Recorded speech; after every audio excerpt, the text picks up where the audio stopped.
G'day, guys.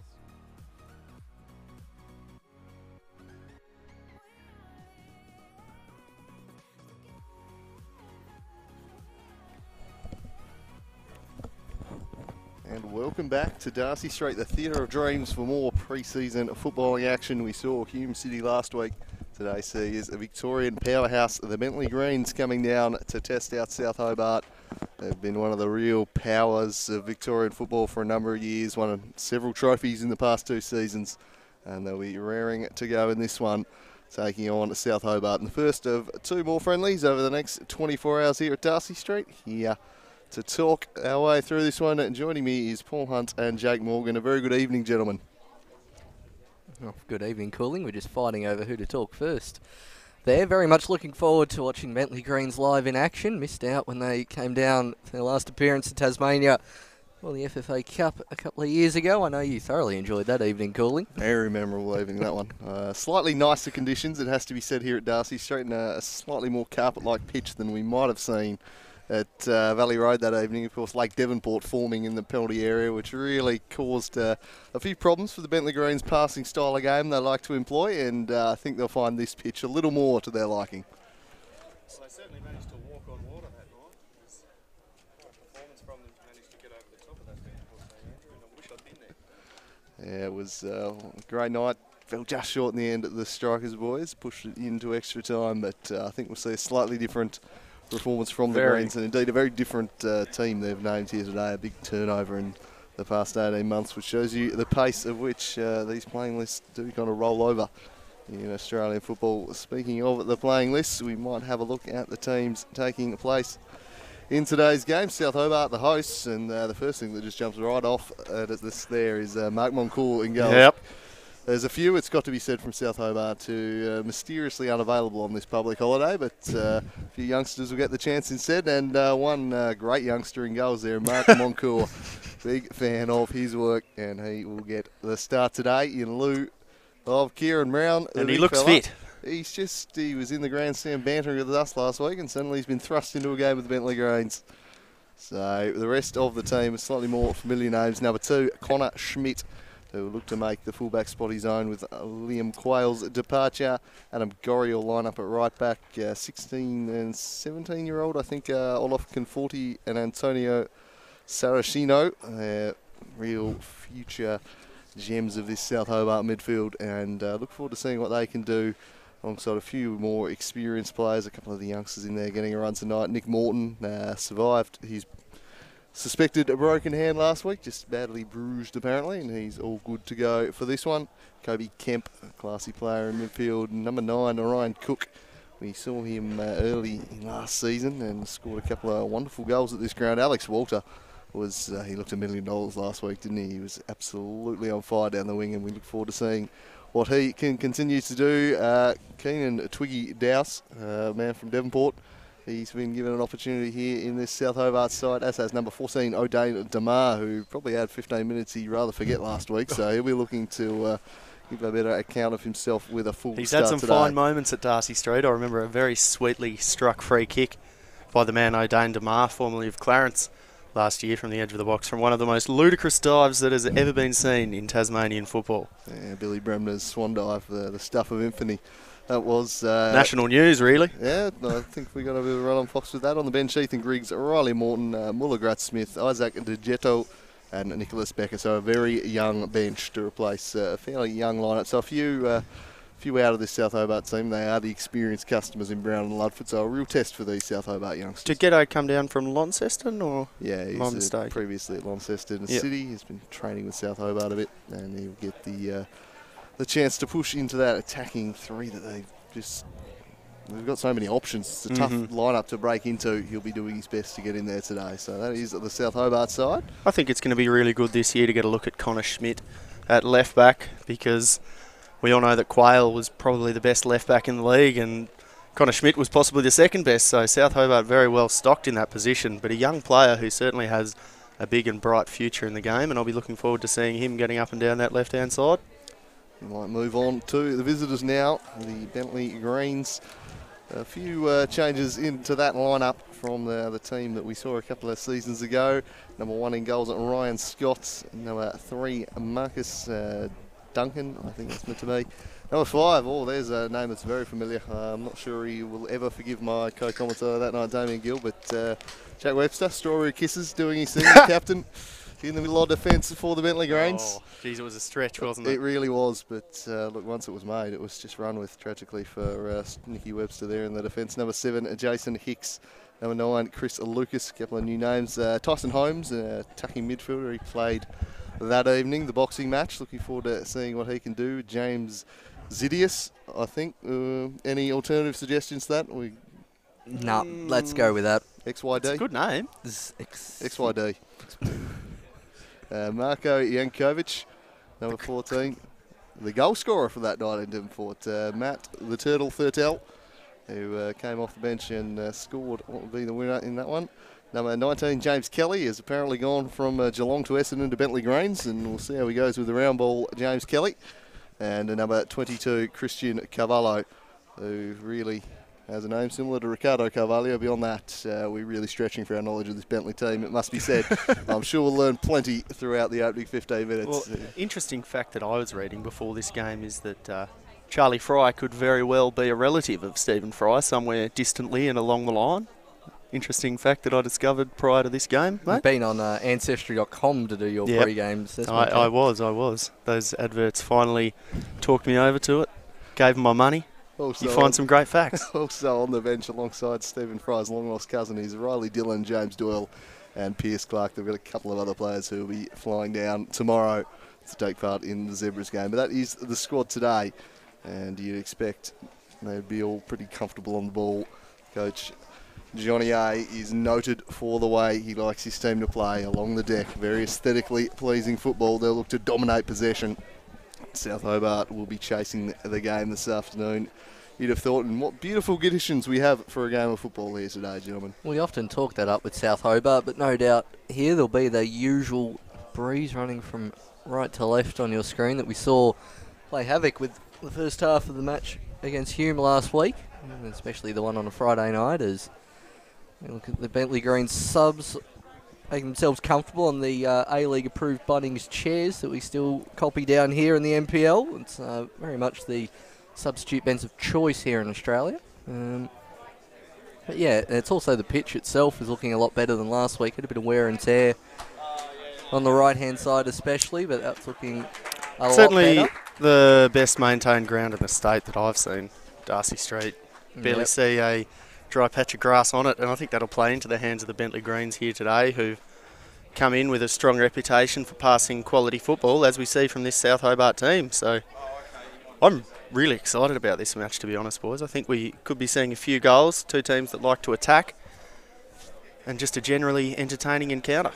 Yeah, it's always a great occasion getting the Victorian teams down, and when you get one as strong as Bentleigh, it should be an entertaining 90 minutes here, and certainly the coach was very happy with the pitch when he was having a look at it this morning. Part of the reason they're more than happy to come down here. So it's better than some of the pitches he cops against their rival sides up in the NPL Victoria. Get the old Savalology and pull the tractor out up there, do they? Well, apparently. It mightn't be a bad way to slow down this Bentleigh Greens team, but they're going to enjoy pretty good conditions here today to knock the ball around and test out a pretty young South Hobart side. Very accommodating for pre-season we are down here. Hume were very, very happy with the service they got last week, both off the field from both clubs, Zebras and South, and I think Bentleigh are looking forward to more of the same as we see them trot out onto the field. Despite it being pre-season, we still have the ball plinth and we still have the official march out and handshakes, all very official here. And I want an anthem. I want a kind of Champions League type anthem blowing out here. But it's we had Thunderstruck. Yeah, we usually have Thunderstruck, yeah. It's probably slightly overblown for a pre-season friendly, but if you're going to do all this, you might as well whip out a bit of These Are the Champions. Oh dear. I think we've got in trouble for playing that one around these parts before, as this one is about to get underway here. Not licensed. Josh McInerney, I think, leading out. Lauren Hargrave. Who have we got as the other assistant? Hargrave. that synchronised turn as well. I mean, they're clearly been practicing this in the off-season as well. I wonder if that's down to our new referees manager just implementing the same turn at the point as well. He's sitting just along from us, Funty, so if you want to talk him up, I'm sure he'll very much enjoy it. But no, doing a very good job. There's Mr. Ferd over there, who's got the referees in the line and launching a recruiting campaign earlier this week. Yeah, I've seen that across the presses. Of course, we wouldn't have a game without the men in the middle, so if you've got any inclination to do it, get involved. And if you're half decent, Morgs will praise you till the cows come home. Certainly will. Certainly will. Well, while we're praising referees, good to see Lauren have a fair bit of work in the W League over what is our off-season down here, getting a few games in Melbourne, which is a very good testament to her skills as a referee. Just interesting piece of trivia, boys, that I've discovered. Certainly curious about where this Bentleigh Greens nickname came from, because, I don't know, teams usually tend to go for some sort of ferocious exotic animal as their names, but the Bentleigh Greens name comes from a merger of two clubs, which included Greensborough, and which moved from the Victory Park to the city of Moorabbin, so a bit of a tribute to their heritage in bringing in the Bentleigh Greens name. Certainly good to see. It's the club of Cypriot heritage. Nice to see from the Greens badge, but yeah, certainly one of the strongest teams outside of the A-League in the country, Bentleigh, have been for the past few seasons. Really looking forward to seeing what they can do. No doubt with their season just under a month away, they'll be looking to ramp up preparations and put in a good showing here this evening. As we have a look at the way the sides set to line up. Bentleigh might just be rolling out a back three. Either that or one of the fullbacks is slightly more adventurous than the others. Well, it's not quite as adventurous as the kickoffs we had at Hume last week. The old 1-1-8, I think their formation was for a couple of the kickoffs. So they've gone the back three. Yep. South lining up in their customary 4-3-3, and we're underway here at Darcy Street. NPL pre-season football. Bentleigh Greens taking on South Hobart. And immediately they'll look to chip this one out from the back with some pinpoint passing. That one, that's hideous. And they will turn it over here. Well done, Nick Morton. So good at winning the ball back. It's an area he really excels at. Cuts it back. He'll play a 1-2. Surrounded Morton, so he needs a little support. And eventually they work it back into the middle for Kobe Kemp. And the Morthog. The rasping switch just eludes Adam Gorry. Wasn't too bad a ball from Morton. Yeah, and we saw a lot of that last year, didn't we? Those two combining. Certainly one of the best right backs in the league, the former Devonport Strikers player. Gorry there getting up and down the right-hand side, and it's going to provide a real outlet for South today that'll look to stretch this opposition, particularly given that they've gone with a wing-back formation. I think really going to be a lot going on Schmidt and Gorry here today, because they will decide just how stretched that Bentleigh Greens flanks become. Sure will, as the ball rolls back to the keeper Ryan Scott. I wonder if they'll attempt to use the goalkeeper as much as Hume did last week, Bentleigh Greens. There was a lot of goalkeeper touches in the first half of that match. South knew exactly what they wanted to do there. They had the three men lined up on the three short options. So I think Kenny Morton might have done the scout on Bentleigh pre-game. Identified how they like to play out from the back as a dangerous man. The boxing match gets brought down there. More MMA than boxing there. Thompson yeah, exactly. Looked a bit like a big hit from Big Burgess in the league right there. Rolls it back to his fullback, and they've not managed to keep it in. So a little bit sloppy there from the Greens. They've even got the basketball game stopping across the way to watch a bit of that action. So good to see all and sundry tuning in. It's left a little short from Bentleigh there, but effectively cleared out Kobe Kemp. And the Twiggy couldn't quite get his foot on that. Jinx inside. And left to South Hobart to belt clear. Well cut out there by both Morton and Conforti, because Schmidt had just been skinned on the outside there by the number 13, James Zidius, for the Bentleigh Greens. So really good work watching the space on the top of the box there and preventing the Bentleigh Greens from getting a chance. Interesting seeing Connor Schmidt lining up at centre-back today, with both Brown and Ludford unavailable. He gets the start. I mentioned he's probably going to look to lock down one of the fullback roles in this team at full strength, but Morton clearly a believer in his defensive ability. And the fullback will have a tough outing up against the dangerous Matt Thurtell, who is a very, very prolific goal scorer near pace. And he will give them a big test up top, leading the lines for the Greens. They can get it to him, slowly building up down the left here. Eventually they work it across there to Lucas. Demar does well to dispossess him. Demar's got another challenge to win here, but play going to be brought back with Lucas still sitting on the deck. Just holding his head a little bit there, so referee doing the correct thing. There looks to be the risk of a head injury and just stopping the play to ensure that the player's all right, but I suspect he'll be back up and moving pretty quickly. Looks like from South Hobart, Alex Walter playing the centre forward role this week with the changes and unavailabilities, as we've seen him do that role a few times, but on the left wing last week he was absolutely tearing up the sidelines here on the grandstand, so hopefully he can do the same in the centre this week, as Lucas still receiving treatment on the ground.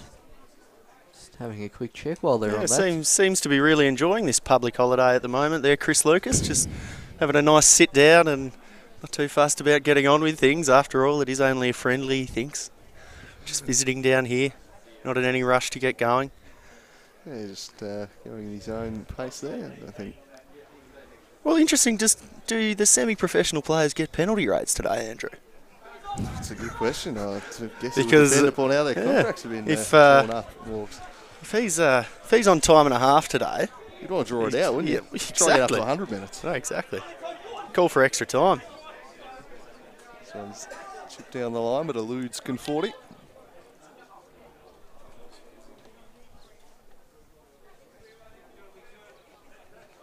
Zidius with the throw in, and he retreats back to the big centre half there, Duncan. Slightly risky pass inside there. They'll work it across to the fullback, Kelly. Drops it in short. Good pressure again, this. Good work from Conforti. Youngster Conforti. And now Saraceno joins in the press. They are fantastic at this part of the game, though. That was slick from Zidius, just ran out of real estate on the wing. That's in the back, not quite on Alex Walter. I was fairly confident of that decision, and eventually nearly overruns it. It's a good through ball in the direction of XYD. Excellent positioning there from Connor Smith on the left-hand side, but I certainly appreciated the chase too by Saraceno on who I believe was Zidius getting up that right-hand side for the Bentleigh Greens, but still not does seem to be south in the ascendancy just here early. It certainly does, and I'm still not getting used to Connor Schmidt at centre back. It's a good time to try things out as he hits a nice ball to Nick Morton. Not afraid to put his body on the line for the cause there and end up on top of the Bentleigh Greens player, which I think is Strawberry Kisses. Yeah, Webster on the ground there. I'm going to let you run with that. I think that's too cruel.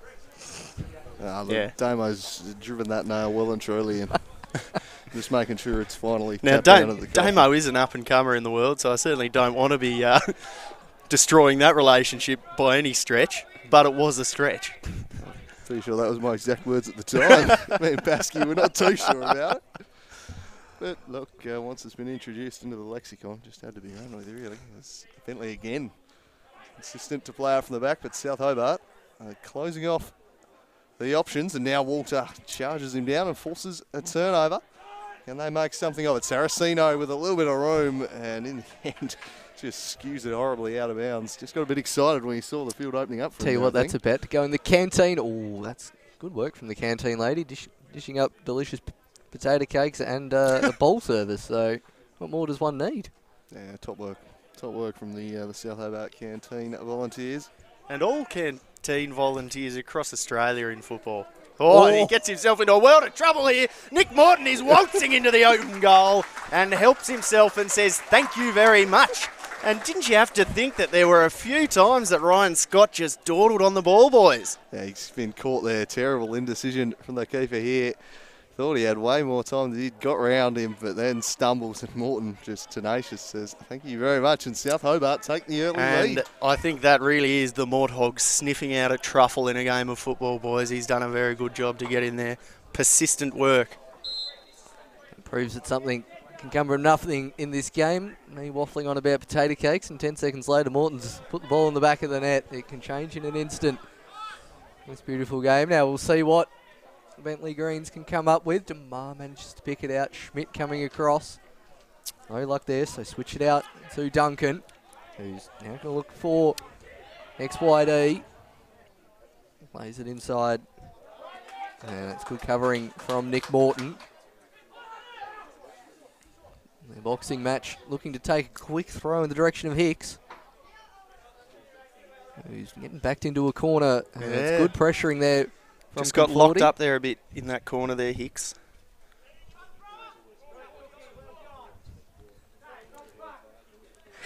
Throw in taken by Bentleigh, and going to recycle it out through the back. Strawberry Kisses plays it forward to XYD. Back to James Kelly, who lofts the ball in, and I thought the Monk was going to go for a chest then, and wisely decides not to bring out too much techers too early for the rest of us. And Connor Schmidt inadvertently turns very nicely there. Alex Walter. Well, he's certainly gone and proven my knowledge to be somewhat inefficient for this match by lining up at centre back there, Connor Schmidt. But I was really keen to have a look at him getting up and down this left-hand side. But in the absence of a couple of seasoned performers for South Hobart, just slotting him in at centre back there with O'Dane DeMar, and I think they've largely stood up to the challenge fairly well so far, boys. Schmidt's won every contest he's been in so far. He's been fantastic, and we saw his ability to carry the ball out then and break some lines as South have started promisingly here. Kobe Kemp wants this one, made to work for it. Gorry battling away, it might fall for him. Adam Gorry crossing XYD with a bit of a fresh airy. Invites South Hobart to maintain the attack here. Lovely work from Saraceno. Back to Morton. He goes across to his fullback, who swings it in there to Twiggy. It'll be well cleared and dealt with, and the Greens now look to pounce back the other way. A sharp little turn, and they're off. Long ball over the top, looking for the boxing match. Controls it.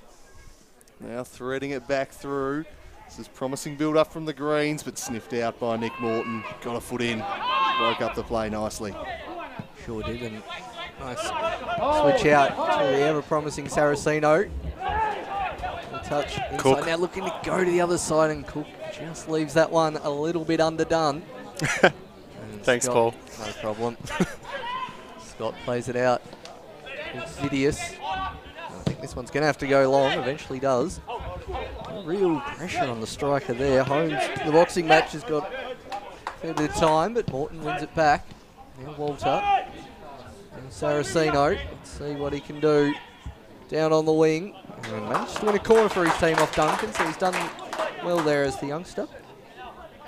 Plenty of threat from the South Hobart youngsters early in this game. Moving and pressuring anybody the Greens players. Getting a bit of Shea Hickey vibes from the number 13.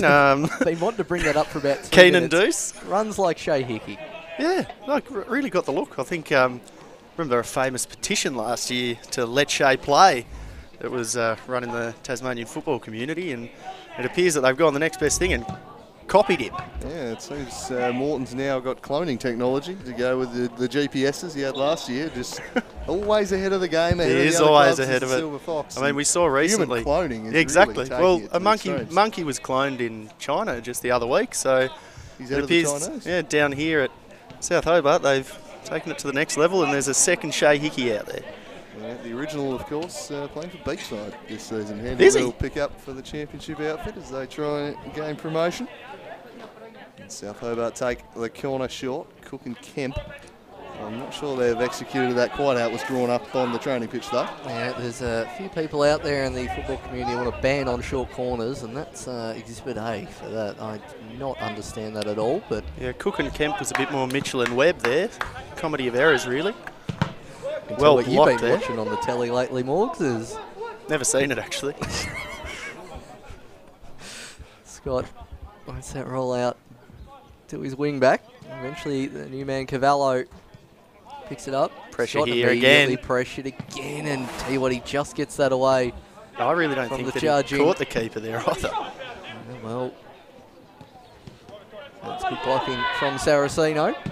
And again, charges that down well, so the attacking mid getting in a good shift there. Not getting too many Mesut Ozil vibes off him in his first time I've seen him play. Interesting watching the keeper for Bentleigh Greens, because they really want to play a style which uses the ball at the feet of the goalkeeper, and yet so far he's gotten himself into trouble on a couple of occasions there, Ryan Scott. If this South Hobart press continues as successfully as it has so far, there could be a few more problems for him. Sure could, as Kobe Kemp punched that one forward about 5 yards. A free kick given to Bentleigh Greens. Looks like Strawberry Kisses with the very flash boots. Very bright in this late Hobart sunshine. He launches that one in the direction of the turtle. Return Schmidt. Actually plays it back for XYD. Nice interplay there with, let's say with Duncan then with Hicks, but ends up for a throw in. He looks up for this contest, Nick Morton. He's been flying around the pitch. A man who looked like he might have been out for a while last week. He's certainly having a big impact on this. Very keen to prove himself. He started well. The Greens struggling to make inroads down the wing here. South Hobart's defence well on top at the moment. I'm not sure how many pre-season games Bentleigh have already played, but certainly signs of that pre-season rust so far in this first 15 minutes. So haven't seen him do a whole lot as Cavallo launches in on the crevice and waved play on from the referee. Morgan, your opinion on that one? We'll just leave it for a second because Turtle has gotten in, and Turtle has scored just over the top. Yeah, Matt Thurtell, he did it last time he was down here in the state, and he does it again. That's a classy finish. Chips it over the top of the advancing Moncur. And South Hobart, I think, have every right to feel a little bit aggrieved here. Didn't he get the flippers moving to get onto the end of that ball? What a ball in behind, and just pure desire from the Turtle to get on the end of that one and just tip it over the top of Moncur in the goals. But as you were rightfully saying, pretty sure there was a foul on Conforti in the lead-up. It was, but the defence doesn't adjust, and that's too easy. You chip over the top, he escapes Schmidt. It's a lovely finish, gives the keeper no hope, but just picked apart there, South Hobart in transition. Back the other way, and it's now 1-1. And from the first real sight on goals, this time the foul is blown. A few ironic cheers from the crowd. A few words from Alex Walter too, I think. Judging by the referee's reaction to it. Yeah, I just had to shut myself up too. Partisan commentary of Morgan coming through there. I'm a local, mate. So we'll see what South Hobart can do on the free kick. It's appreciated Kobe Kemp's dead ball prowess, but I think there's every possibility that they'll be looking to take this one short, and they do. Combines with Morton. Gets the ball going with a beautiful ball up the outside to Gorry, who can cross. Crosses first time. He's got nobody there because it just peters over the back of the goals, unfortunately. Yeah, I hope Certainly did have Saraceno in a threatening position, and Cook making a run across the near post too. 4 players in the box, and he puts it on the roof of the net. It's unlike Adam Gorry. Normally spins it a little bit better than that. I've been very impressed with Conforti so far in this game, gentlemen. Certainly not looking out of place in the heart of this South Hobart midfield alongside two, well, more experienced prospects in Morton and Kemp. And they're just getting the ball going, yeah. Dangerous for Hicks as he cuts in onto the left and switches the play up with a dangerous ball here for Cavallo, who skews it well wide of the mark. Cavallo. Some hit from there. Ambitious. Very much Giovanni Van Bronckhorst territory is about the only one I can think of from that area. What was that, okay? Oh, well, lucky you. That was the Thunderbird. That was the Thunderbird. I do recall that one. Yeah. Oh, I remember watching it. I remember where I was. Brosney Hill. Yeah, I think it was about row 5. The Uruguayans didn't know what hit them. As Bentleigh turn on the attack here, and they look to make inroads through to Lucas. Well, that's broken up, and Gorry works it to Kemp, to Nick Morton. Something a little short with the pass, but the clearance will go over, and the Monk can get us restarted once more. In fact, no, it must have been a touch on the balls. This corner has been signalled. Yeah, Monk was very Just drop it. about that as he fetches that one. Yes, Monk. Best goal you would have seen live, I reckon. That one could take something to beat that. Yeah, I think that's probably number one. I think I'd have to give him that one. Now let's I'd rather see. Oscar Thomas. Yeah, I thought that's what you're comparing it against, is the corner. Short on Bentleigh, and they'll take two if they hit it first time, which to the back post there is the boxing match free. Knocks it into the centre. Coles for handball and nothing given. No. Saraceno in the 2v2 with XYD.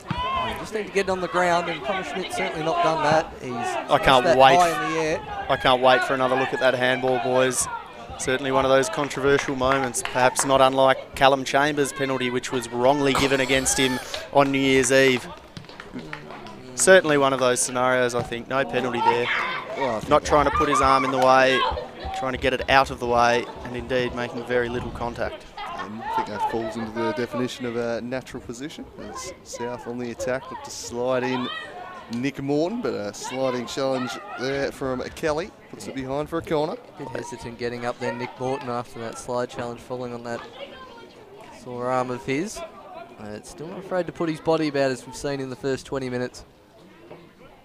So far, Gorry and Cook going to discuss the corner technique. Fingers crossed it's not another short one, but it is. And Cook ends up going back to post in Saraceno direction, but Scott manages to get that and distribute early. Owns the boxing match. He's got 4v4 here, and Connor Schmidt is chasing back like anything. Now chip through ball to the back post. Lucas is there, but Well done, the Monk. absolute athleticism and speed of Mark Moncourt gets there first. As the work start heads it into the middle. Bentleigh looking to sustain a little bit of pressure here, but they're forced to retreat back to Duncan. Down the line, Schmidt should be favoured with this, and with a left-footed volley, he blasts it back down a wing. Lovely header there to Walter, and then a deft little chip over the top. Not quite into the path of Morton. It was the right idea, though. And How Kelly, good was that look-away pass to Saraceno from Walter there? That was pure class. Really good to see that at this level. Another header well won there from Conforti, who's been unafraid in the contest, which results in the Bentleigh Greens just needing to hoof it away before Gorry comes into contact with his wide player out there, ultimately resulting in a throw-in for the Greens. And replay And there we go. of Conforti.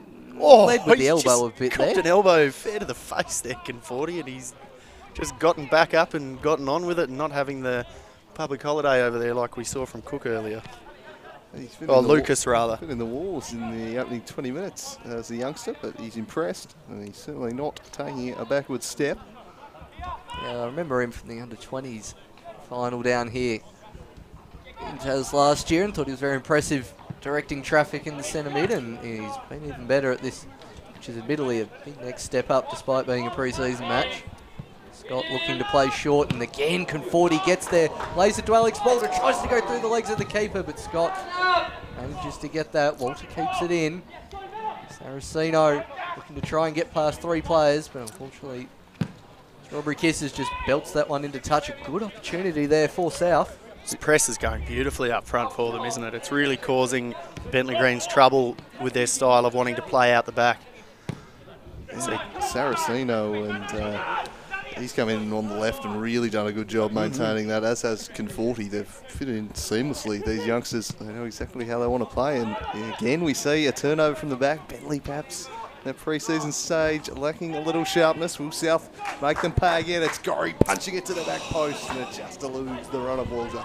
Right in the Alex Walter direction from last week, where he scored that great diving header against Hume. Maybe just a tad too much pace on it. He just needed to wrap his boot around that. Yeah, and you're absolutely right. Just wrap the boot around it, put it across the deck, because he had two players screaming in unmarked at the far post. Yeah, very much tucked in, had Bentleigh's right back, and left all sorts of space there. As see how high a press South Hobart go here. They've clearly all got the man in front of them. And shouts of out we go from Webster audible up here, so Through the sideline it goes. Gorry picks that out easily. The chef. A bit of a kicking contest there with Jankovic. Into the boxing match. Back to Webster. He's looking for XYD, the man with the most touches on the field and the hardest name to pronounce. Cavallo can't quite get that forward, beaten by Gorry. Oh, a little bit of a tug there and correctly given free kick earned by Cook, but a slight coming together between him and his teammate there, Gorry, which just stagnated the run a little bit. Always back to the keeper. Cool. Just looks to play that one into touch. Quite got the passing range. Like on call, you do kind of lose that out a bit with him, but great shot stopping ability. Seasoned customer. Admittedly, I know very little about him, apart from the fact that he's on the coaching staff. Stalwart of the club. The big monkey. It's, Kieran Brown absent today. It's the start. James Wilson, I think, has gone across to Zebras, and they've since picked up Shek Kamara, so he might find himself in the exact same position as he did last year as the best backup in the league. I did find that an interesting move. I saw Kamara with Zebras, they already had him, but it's a live play, and Saraceno chases that one down well from Duncan.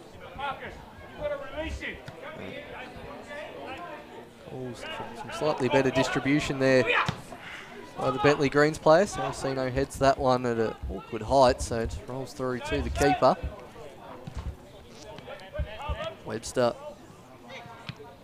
Well done, Gorry. Well done by Adam Gorry. And well done again. It's a turnover in a dangerous spot. Morton has Kemp on the right, but just leans back and puts it just about into row Z, it would have been if playing in a full stadium here.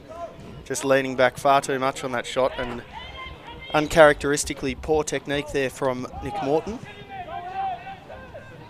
As we see Hicks doing well in there, but missing the pass. The chef does well to get out of a tight situation. Kemp trying to look for Saraceno. Fortunately cut out, and now Shea Hickey's twin will pick up the ball. Shea too. Shea too.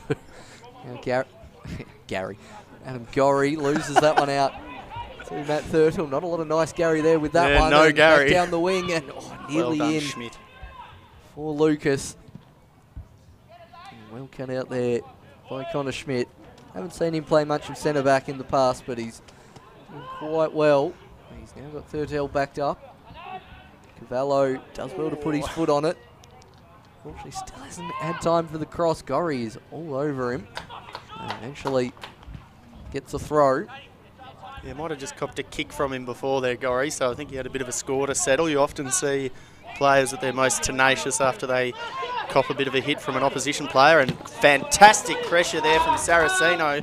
Gets the turnover, smartly holds up the ball, looks into space to Conforti. He has Morton on his right. Morton leaves it for Walter. Walter holds onto the ball, but then just manages to give it away, unfortunately, and that was some really promising play there from South Hobart. Well done by this man at the boxing match, Tyson Holmes, getting back to break up the play. It was fantastic from South again. The youngsters combining lovely flowing football in and around the area.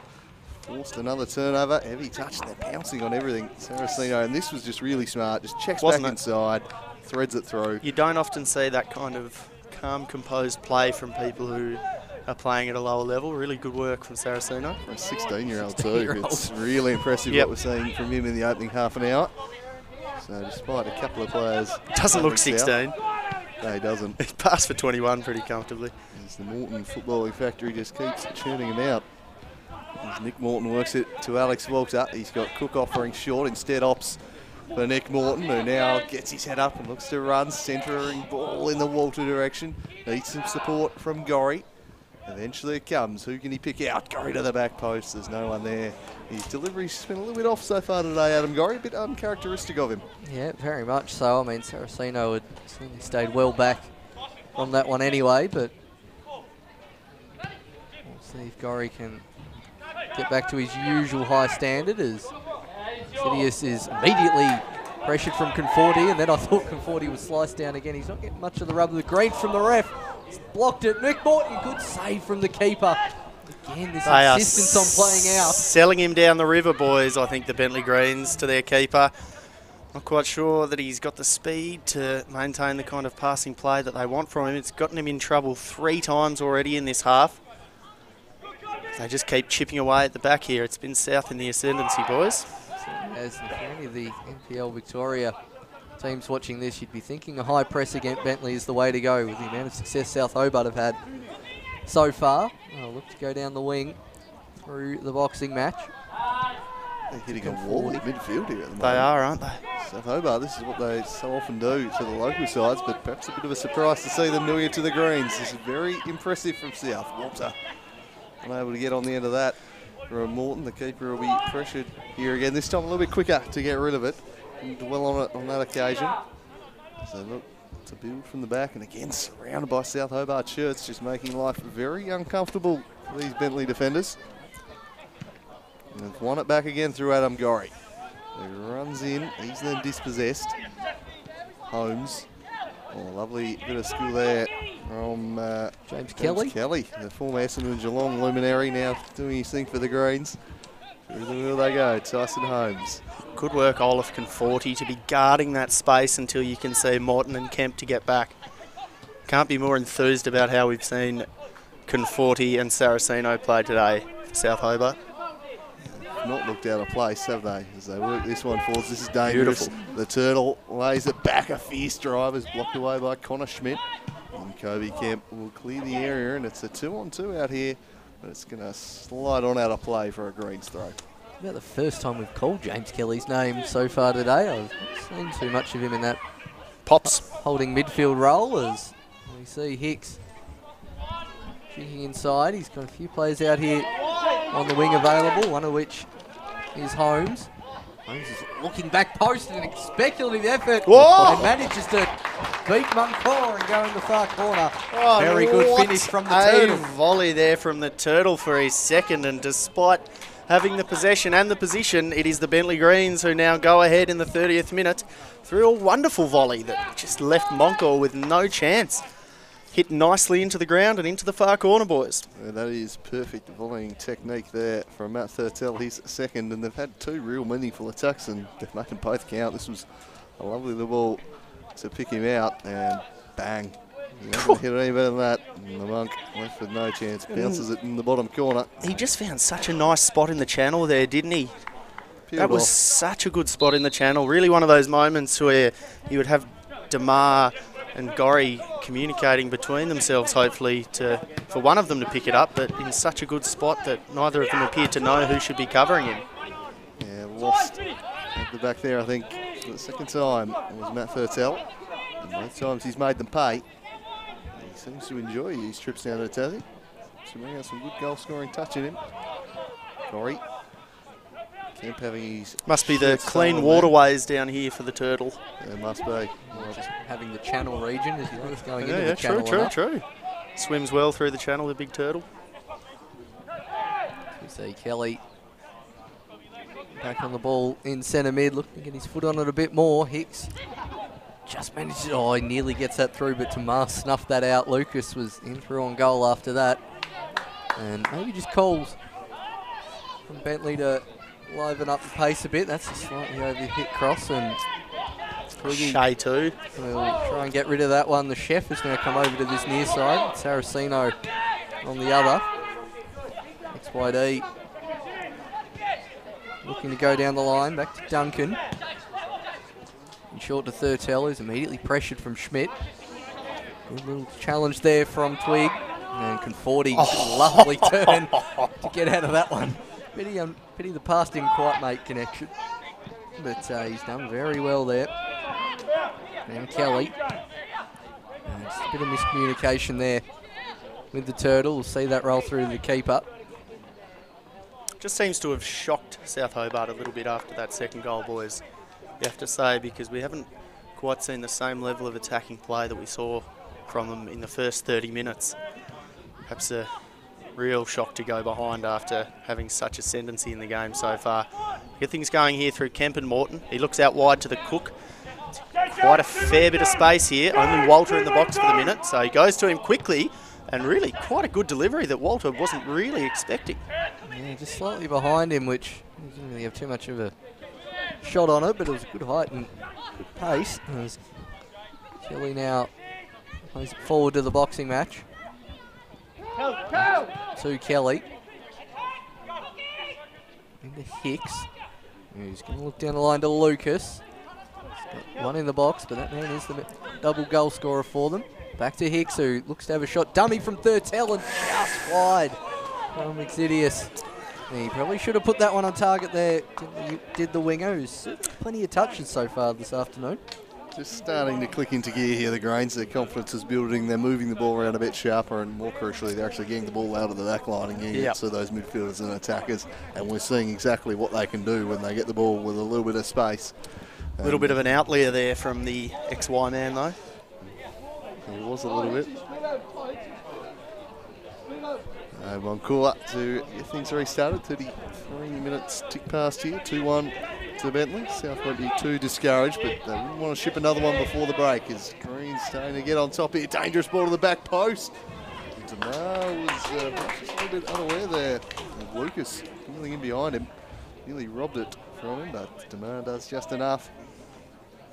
It does well here, Demar. He just sensed that on there. Admittedly, did completely shank that with his right foot on replay, so eventually does well to get that out for a throw, which is taken from Cavallo. And he'll get take two very quickly after that's snuffed out. More options does Cavallo. Looks to go short to Holmes. And just to whip that one in the third direction, and that's handball, surely.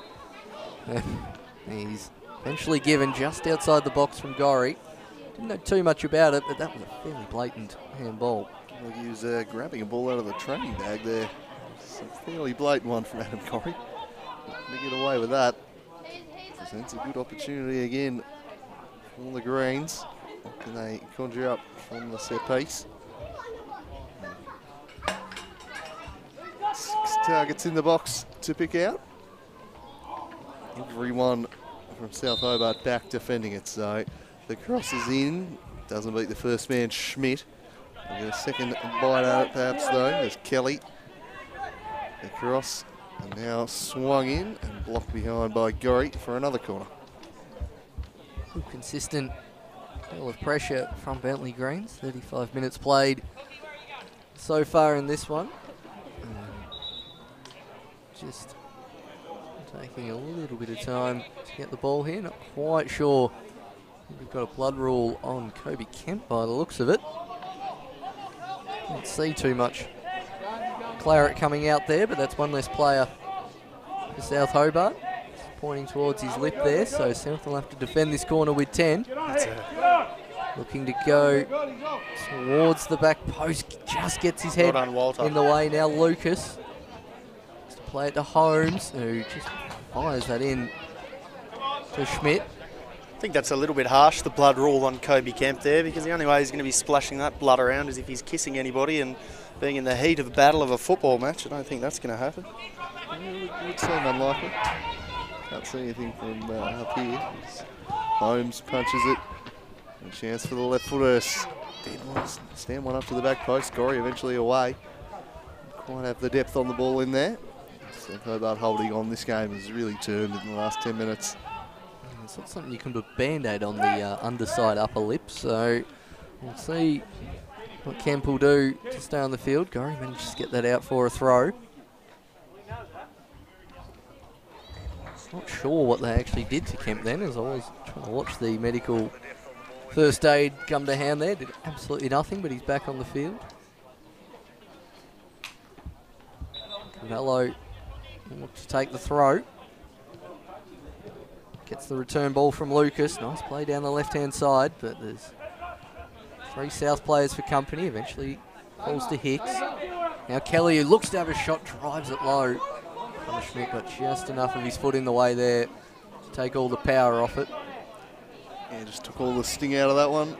Schmidt is positioning right as Nick Morton drops in short to get things going. That's a lovely ball over the top, just slightly misjudged by Saraceno. Couldn't keep it in. What a fantastic piece of passing that was from the Warthog, though.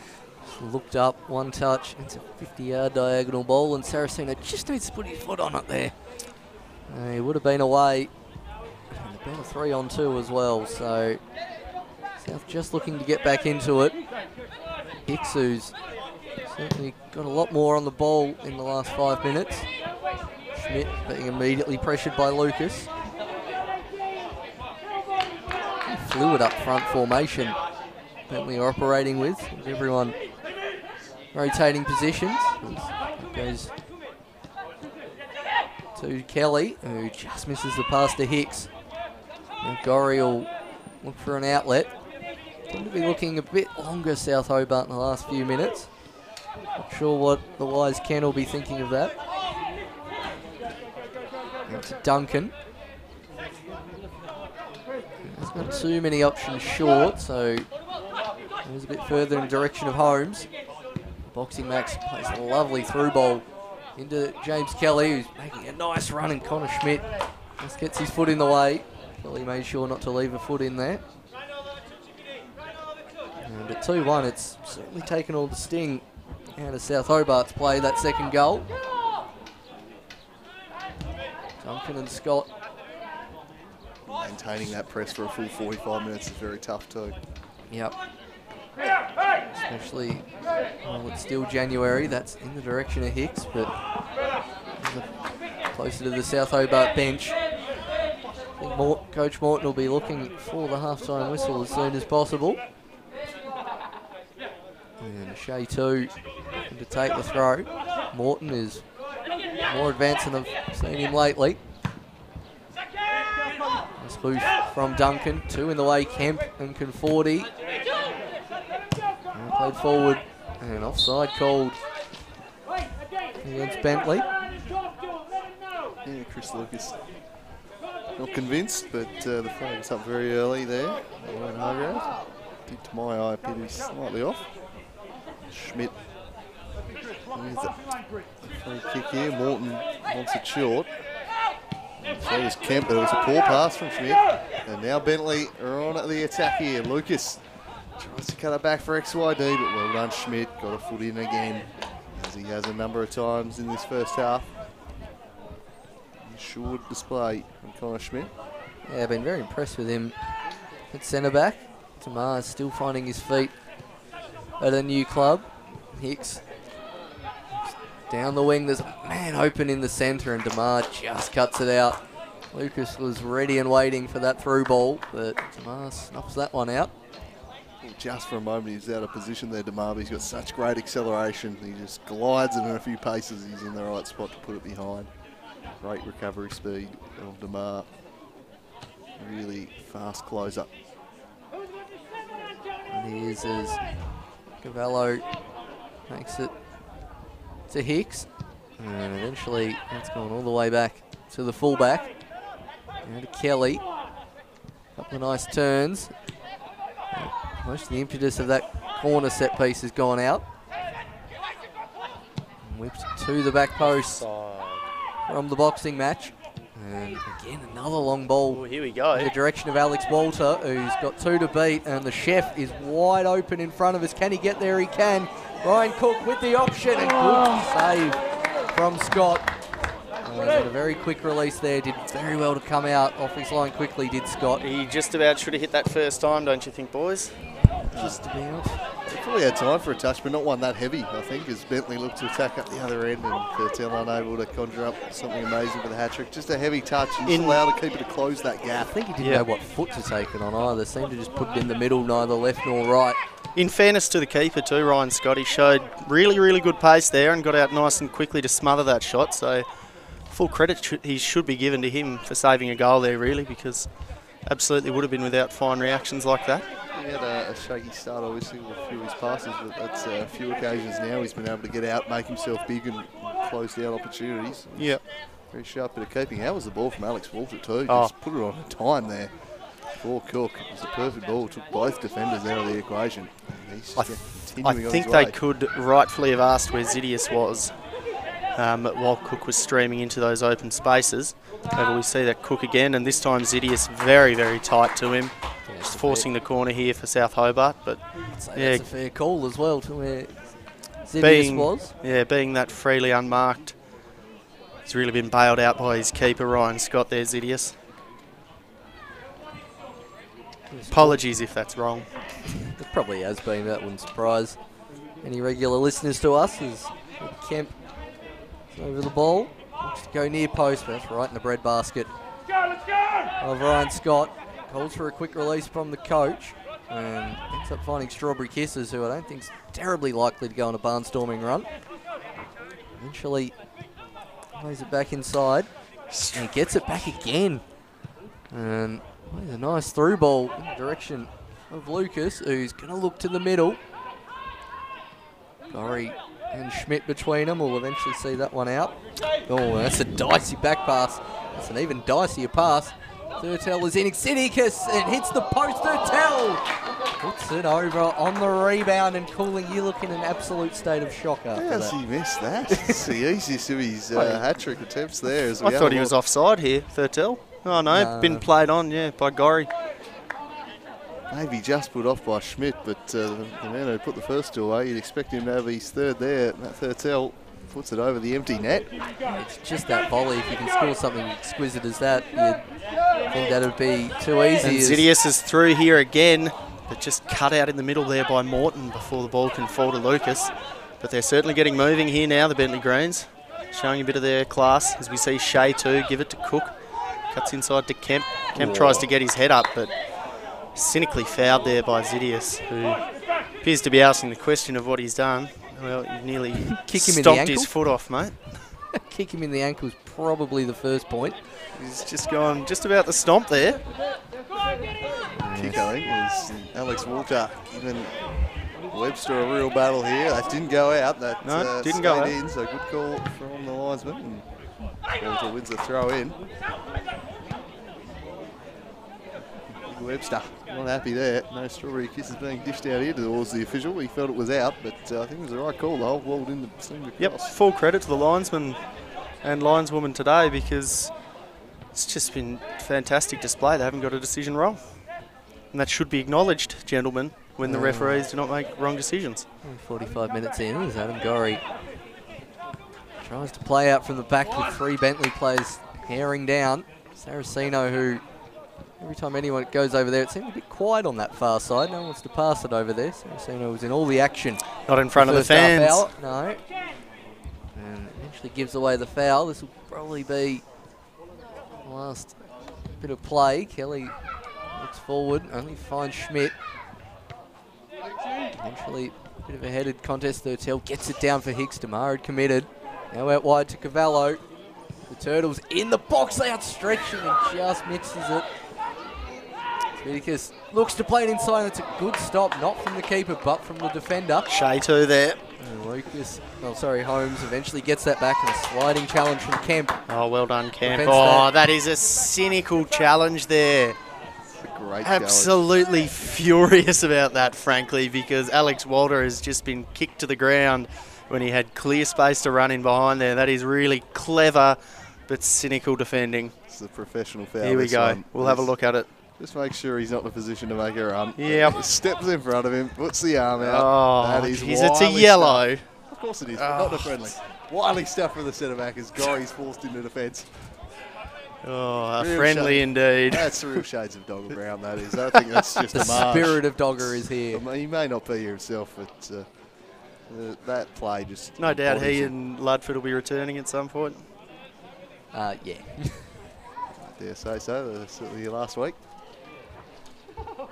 Hadn't seen them around. Played against Hume last week, those two. The two senior lads in the team unavailable on a public holiday. There's Bentleigh Greens with a chance here late in the half. Tenacious defending there, but he's kept a hold of the ball. This will probably be the last action of the first half. Greens building, a little chip ball. Gorry steers it behind for another corner. I heard Dogger Brown was volunteering in some nursing homes today, mate, so don't you criticise him. Well, he's a stand-up fella, so I wouldn't put it past him, but See the corner taken from Bentleigh. Going to go towards the centre, flick on header. There's nearly falls to Strawberry Kisses at the back post. And that is a half time. Pretty entertaining half, lads. Thoroughly enjoyable 45 minutes of football. South Hobart had the better of the first 25. They were flying around, pressing them into mistakes, and Bentleigh just seemed to be struggling a little bit to deal with the press. But perhaps they tired as the half wore on. But Bentleigh certainly dominated the last 15 minutes and have pulled ahead now. A brace to Matt Thurtell, and probably good value for their lead after an enthralling half of football here. It's been of a very high standard. You've got to just be impressed by it's going a little bit the way that we expected. We did say at the beginning of this game that we thought we'd see a couple of goals, but been really impressed by just how well that South Hobart forward press has worked. I think that end of the pitch for South Hobart's looked incredibly sharp. I've been very impressed by the midfield play, in particular of Conforti, Kemp and Morton. Seem to be forming quite a brilliant triumvirate there, with departure of one of their strong performers last season in Turner.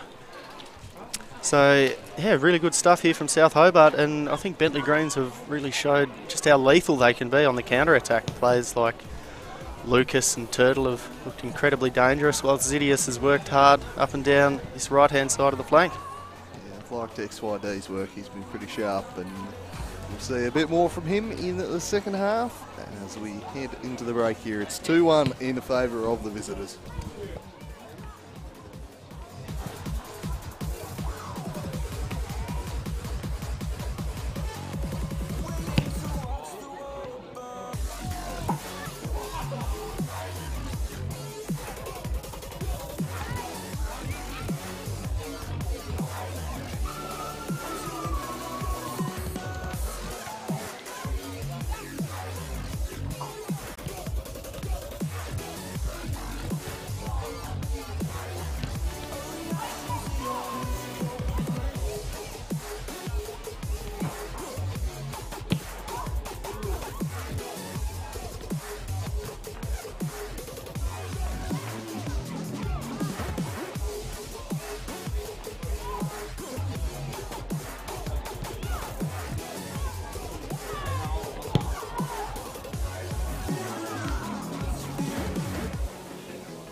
We are back for the second 45 here at Darcy Street.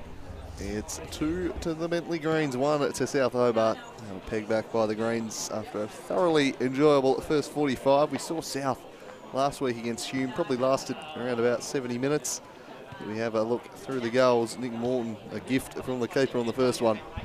And well, hopefully South can last a little longer today and stay competitive, because they showed early on in this game, they got that goal, they got ahead, they were looking quite sharp. But Bentleigh just got back on top as the half wore on. As we see the boxing match, Tyson Holmes pick out that third tell. Finishes with aplomb. Delightful techers on the volley there from the Bentleigh Green striker. He was not done either. He would go on to add a second before the half-time whistle. That's a replay of him again, but well worth another look, because you're not going to hit a volley any better than that. And that third tell, the second, of course, opened the scoring and running in behind. A little dink over the top of Mark Moncure, as the Bentleigh Greens players are now making their way back out onto the pitch here at Darcy Street. What are we expecting from the second 45 here, boys? Probably more of the same. I'm expecting South Hobart to come out in that first 20-25 minutes and to play that higher press that they employed so successfully at the start of the first half, especially putting more pressure on the keeper Scott, see how he reacts in this half. And then I think fitness at the end of the second half will make way. We'll probably see a fair few subs like we did last week when Hume came down. Probably some more butchering of substitutes' names from us up here. And yeah, it's still a good even contest, I'm anticipating.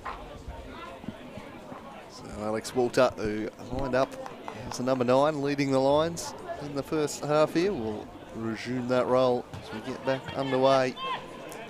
News on the status of Big Albie? I think he's still a little bit away. Expected to be in the fold for the NPL pre-season series down here in the south. I think he plays some part, but I think just keep the big gun for round 1. I reckon. I don't think they'll be wheeling him out too much. Let all the youngsters run around in pre-season and take all the January action, and just stick Big Albie up the top of this South Hobart lineup. Well, they've certainly got a few striking options these days. Yeah, they do, although a couple less than last year, but that was an anomaly, having about 5 strikers last year, with Ben Hamlet no longer around. And where is he headed off to? You're the South Hobart fan, you should be up on all the transfer news boards. Know me. You know me. As the ball's played into the box on the end for Walter! Oh. Geez, that was really a beautiful outside of the boot finish there from the lad. Got into a really good little spot again, working in the channel well. Got the elevation to chip it over the top of the keeper going down, but not quite the direction. A very difficult finish as he presses the keeper here, but not far away from Walter, who has shown that he's quite comfortable playing that central role today. Could be another option they have. O'Dane DeMar playing centre-back, played a bit of striker for Clarence last year, so overseas, there's plenty of options. Hammers, who knows where that guy is. It was listed as overseas Mexico. On the website. Could be anywhere. There's throw-in taken from the twig. Shea 2. To Walter, who's back out on the wing and appealing for a throw-in. Not much given. A bit of lip at the end, but play on now. Strawberry Kisses plays it back to the keeper, who's just about going to get rid of it with an unconvincing touch. Go long, Should mate. This first time, and does. Real Deshaun Kaiser vibes from this guy, Funty. He's just holding on to the ball far too long. Yeah, that 12-second release he's got going there is really not doing his team any favours. And Captain Webster storming through the middle, looks to dissect the defence. A nice little touch there from the centre forward, and crossed in there and behind, and a chance for the fullback who slides in next. Wide D is denied by the Monk. Oh, it was a spiritual save here for South Hobart. Beautiful work from the Monk. Made himself big and just slapped that ball away. Good awareness to watch. I think was Zidius on that far side with the shot there, so good alertness from the big Monk. To deny the fullback. Definitely looking to control things early in the half, but DeMar cuts that off and Threads it wide, and we must have had a substitution here, fellas, because that is Isaac DeGhetto running out here for South. So Indeghetto. Isaac Indeghetto. And Saraceno been... Certainly nothing like a cold and grey Chicago morning here. Certainly not. I think Saraceno must have made way for him. Ah. Just disappointing. It was an enjoyable first half for Yeah. me. Well, the ref's been given his last warning. I'm not sure what authority he's got beyond the last warning. I don't know where he moved to from that point, but I look forward to seeing him try to enforce it, that's for sure. Yeah, perhaps just letting a few too many go early on here, the ref, but it is a friendly game, I suppose. It's not going to be too keen to turn this game into a cheese factory or a pack of craft singles. We do like a good pack of craft singles up here. As we see the Turtle on the ball looking to go past Nick Morton, and he did not have the physicality to go with Morthog there. We see Gorry get on the ball, gets his head up to Walters. In a wide position here is the new substitute to Ghetto. He's got Gorry overlapping on the outside. Can he get a good delivery? Two in the box, and well defended there from the Bentleigh Greens. Kelly getting back, getting the noggin on it. James Kelly getting back there, reliably informed. He's a bit of a tough tackler, is James Kelly. A few cards in his career, also former Bolton Pro contract holder, so got a fair bit of pedigree in him for that one. Thank you, Scotty, for that piece of information that I finally bothered to read at half-time. Corner comes in from South. That's gone back post where there's only Bentleigh players. 40, the other youngster to stay on the pitch. Now Shea 2 into Morton. Back to Conforti. Now trying to look out wide to Indeghetto. Can't quite get a hold of that one. Hicks, who likes to use his left foot. Goes back to the boxing match. Kelly, probably the most nonchalant one-touch passes I've seen in quite some time. And just looking to build You could almost hear him whistling, in fact, from over here. It was that nonchalant. Just playing himself into a bit of trouble almost there with good pressure from Walter. But Strawberry kisses as the boys are going with. Tries to take it away before Shea too manages to get in there and steal it away. And South cop it up once again. Falls back to the keeper, which should be a moment of inspiration for South Hobart at this point. That's where their first goal came from, and a couple of promising opportunities outside of that. But Bentleigh only trying to put their foot on it as Schmidt and Thurtell in a good battle, and Connor Schmidt does absolutely wonderfully there to snuff out any danger. Really Monreal-like, I have to say. I'll probably think of some higher praise than that, but Schmidt. Oh, I don't know what you're talking about. Monreal's a great player. Just any Arsenal player at the moment, and it's a nice through ball from Holmes to Marr. Turtle Tries to get in there and just slides down. If that's not a good... Okay, corner given. I'd like to see that one again, because DeMar has gone full-blooded into that attempted challenge. Not sure how much of the ball he got there. He's saying the keeper's got a hand on it. I'm not sure he did, but I think that's the decision he's made. Yeah, certainly. Oh, no. I think it was because DeMar was appealing that he'd gotten some of the ball after probably clearly fouling him. Given the corner, so he's quite happy with that outcome. Yeah. Line up for another corner. Looking to go near post, flick on header, great clearance from Adam Gorry off the line. Oh, That's Gorry. a fantastic header from Duncan. Gorry. That was amazing. And that is why you stick players on the post at set pieces, boys, because it saves your goals. Fantastic work on the line there, Gorry. That is as good as any keeper save that you'll see. Stuck out the foot, denies the big centre half from Bentleigh, who made great contact with the header. Rose thumped it goalward. Great cross too. Great. Lovely work from the set piece there from the Greens, but South Hobart survived. Fullback Cavallo just blasts this one over the top, and Matt Thurtell's not even going to bother chasing that. Rightly so. He'll let Shea Hickey MK2 take over, and he drives one straight into the XYD. Works it to the Turtle, and now Bentleigh. Slightly errant touch there from Hicks. Just kills a little momentum from the move, but they're still going. Eventually out of play for a South Hobart throw. Yeah, it did well after South Hobart had good time to rebuild there. Just that misplaced pass from Shea Hickey, number 2, who will take this throw in. Manages to throw that one in to the ghetto.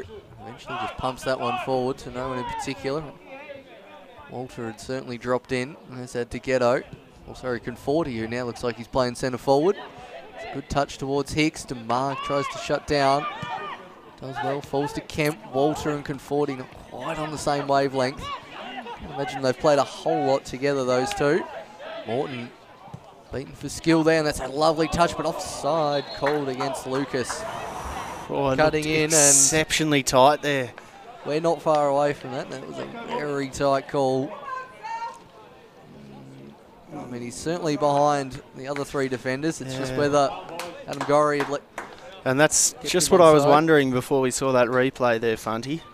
Just whether or not Gorry had perhaps played him offside there, but onside rather. But I'm going to say, great call from the linesman. I think we will. Yeah, I admittedly was looking on the complete far side, so not much help on that. Moncourt looks to play it out to Conforti, who's now dropped back into that more familiar centre mid role. Walter looks to get that forward, actually falls more to the ghetto, and Scott just keeps that from going for a corner. I don't think you can blame too much blame on him for that one. That was the greatest pass from his centre back. Done no favours there. I think he was just going to quickly get rid of it rather than try and play his way out of trouble on that occasion. The keeper, it's the right option, but certainly given no help by his teammates as South Hobart look to probe here. Made too many inroads in this second stanza thus far as Conforti gets around one, and then dangerous ball, and Morton's waiting for it. He blasts it, takes a deflection, and onto the roof of the net it goes. Hicks with the last touch, and a corner it will be. Gee, that would have been almost a comedic goal at this point with the horribly ranked deflection that took from the block. I think the number 7 there for Bentleigh is going to be very pleased, Hicks, that one's just gone over the back and into the netting and not just wrong-footed Scott in the goal. Probably going to see another quickly taken 1-2 corner here from South with Gorry and Cook over the ball. Players piling up at the far post. Cook goes himself just over the head of Kemp there, and it's probably going to peter out for a goal kick. Yeah, just over the head if Kemp was about 6 metres tall. And wasted attacking opportunity for South Hobart. See if they can apply some forward pressure to Bentleigh here, prevent the short goal kick.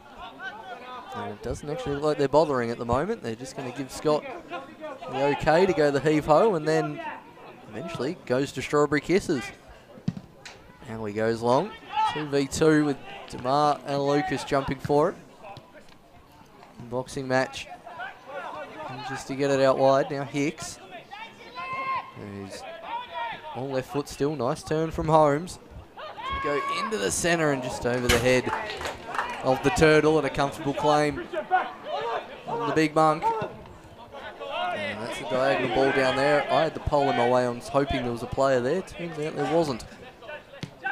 Yeah, the pole had just disguised the fullback. Yeah. For me for a second, I thought, geez, that's a clever ball. Oh, wait, there's someone standing right there. That's a fairly obvious foul from O'Dane DeMar there. Oh, no, calm down. Coming out.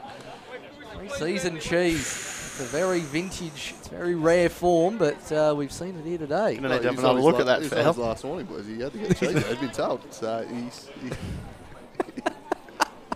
he's dished the cheese, and O'Dane DeMar into the book here as we have a look at what earned that eye from the referee. And just coming through the back here, and yeah, that's pretty late. It's pretty spectacular acrobatics, it must be said. I'll tell you what, I'm not sure if he thought he was in the school high jump for a second there, and he's just gone the Frosby flop. Just got something out of Jackie Chan film for a second. Yeah. He's putting on audacious moves. But yeah, probably slightly harsh on the card. Very, very late with the challenge, mind you, DeMar. It's a 50-50 card in a league game, let alone in a pre-season friendly. But I love referees and I'll praise them, but if there wasn't Yellow card coming out earlier in that first half when Walter got cynically fouled on the halfway line after breaking into a one-on-one. Don't know if that is. Decent corner in, headed away by Kemp. Bentleigh Green's likely to recover the ball just here, and that is just a horrible swing at the ball to nobody in particular, but fortunately enough, has Zidius receiving the pass there. He gets his head up and chinks inside there. Looks to play it back. Just trying to calmly hold on to possession here, Bentleigh. Attempted flick on there. Nothing really doing, and Walter has the break here for South Hobart. Didn't really have many options, just Scott, who was well off his line, and he just really hacks the ball away out of danger before Shea 2 gets the ball going up. Plays a 1-2 with Nick Morton. Ball goes through to the outside. He gets his head up now. Ghetto looks into the middle, but well defended there, I think, from Zidius, who had gotten back well up and down that wing-back spot. Done well to keep that in. Did to Ghetto, a fair bit of juice on it, that through ball, but eventually a couple of new players into the South Hobart team getting a bit of chemistry down that wing, as we see Shea Mark 2 knock that in. It's a good touch, and they're just waiting for it at the edge of the box. Was Conforti. Nothing there, and now Holmes streaming forward with Thurtell on one side, Lucas on the other. The turtle goes low. And what a finish for his hat trick from Matt Thurtell. That is a ripper of a finish. And a well-deserved hat trick from Bentleigh's top marksman. Take a bow, Matt Thurtell, and that is how you finish first time, boys and girls. Whack that one into the far corner there. And you've got to say, it was a really good through ball here on the break for the Bentleigh Greens, but Quayle just perhaps let down by his left back there for a minute. 2, who could have been streaming around the outside to have a look at Thurtell, who'd made that run into the channel, but what a clinical finish, boys. Blast it across the face. He has been clinical today. A hat-trick for Thurtell. Just looks as though the first of the subs are going to be made here for the Bentleigh Greens. Coming off is Hicks. And coming on in his place is Charlie Fry. QI. Good to see Stephen moving right into centre back straight away. With a more, we'll see how, a very tall person, which is always good for centre back. Certainly got the build of one. Yeah, it certainly does. And just back to that Thurtell strike, he certainly has the striker's mindset. I was up here thinking cross that, and he's just gone nut and blasted it in the bottom corner. And 40 putting his body on the line, as is Schmidt. Gets a head up, but the boxing match, Tyson Holmes just gets a foot to it. Schmidt snuffs that one out. And just a bit of a nothing ball from Schmidt. Deuce is going to get ahead to that, but Shea 2 knocks it out of play. The first time I've called him by his surname.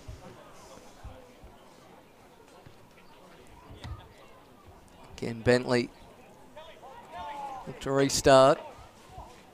Back to Duncan. And he's going to search for the hat-trick hero. And it's a nice through ball to the charging James Kelly. Yeah, Kemp always had slightly better position there and just wisely knocks it away out into touch rather than risking allowing the ball in behind there, because there are a couple starting to line up in the middle, including Lucas for the Greens there. Zidius looks to get things going, I think. Treat all the way back to Webster, to the newly introduced Charlie Fry. Centre backs striking around here, some serious height between those three connecting, and now they look to turn and attack. A slightly heavy touch though allows DeMar to clear up. Walter stands on it, turns, goes back to DeMar, assesses his options, and in the end wants to go to Shea version 2, and DeMar's forced to cover it because there were 3 Bentleigh players just waiting to pounce on it, but closest to it was the Jamaican import. First time I've seen an applause out of Coach John A today after that pressing in the front line. Better, more like what he might wants to see as he prepares another sub just in front of us. Not sure if we'll have time for that in this stoppage of play. It's Riley Dillon down at halfway. And certainly got time for it as the ball collection for this corner has been rather slow.